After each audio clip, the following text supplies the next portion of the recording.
এখানে 3 কাপ আটা আছে, আর এখানে আমি আরো হাফ কাপ সুজি দিয়ে দিচ্ছি। প্যাকেটে যা ছিল সবগুলি দিয়ে দিলাম।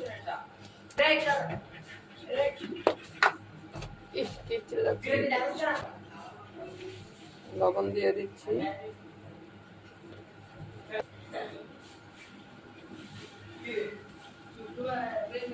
তেল দিয়ে দিচ্ছি, 2 টেবিল চামচের মতো তেল দিয়ে দিলাম। এখন একটু মাখিয়ে নিব এটা।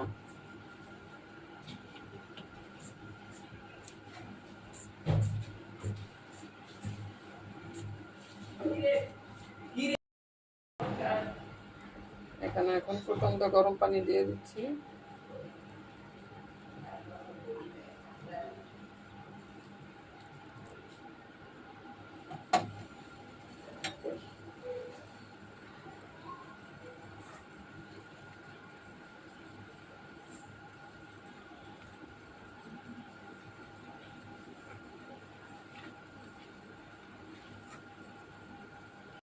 ওটা মাখানো হয়ে গেছে, এখন উপর থেকে একটু তেল দিয়ে রাখছি। উপরটা যেন একটু শক্ত না হয়ে যায়। আর তেলটা দিলে যে চিনিটা দিয়েছি এই জন্য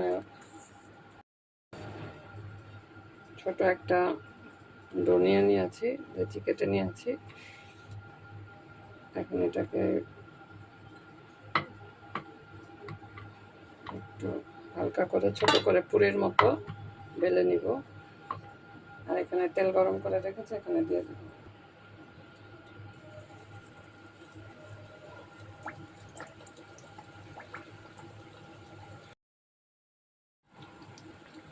এটা ফুলে উঠেছে, আরেকটা দিয়ে দিচ্ছি।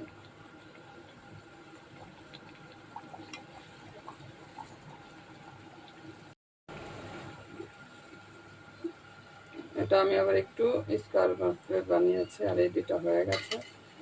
এটা এখন তেলের থেকে তুলে নিচ্ছি।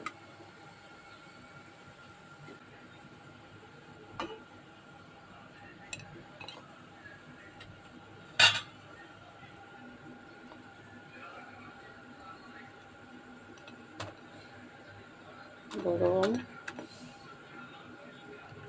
খুব সুন্দর হয়েছে দেখতে। আমি এভাবে করে এখন সবগুলি ভেজে নিব। কয়টা বাঁচিয়ে বুচিয়ে নিয়ে আসছি। এখানে এটার নাম দিয়েছি মিষ্টি পুরি, পুরির মতো। এটা খেতে খুবই মজা, ইউনিক একটা জিনিস, খেতে খুবই ভালো লেগেছে। হালকা হালকা মিষ্টিটা হয়েছে, খুব সুন্দর।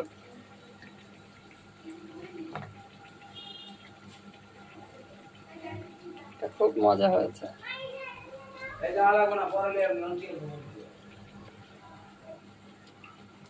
আপনারাও বাসায় ট্রাই করবেন, বাচ্চাদের খুবই পছন্দ হবে। সকালে বিকালে নাস্তায় ওদের দিতে পারবেন। আজকে এই পুরি রেসিপিটা আপনাদের কাছে কেমন লেগেছে জানাবেন কমেন্টে। সবাই অনেক বেশি ভালো থাকবেন। আল্লাহ হাফিজ।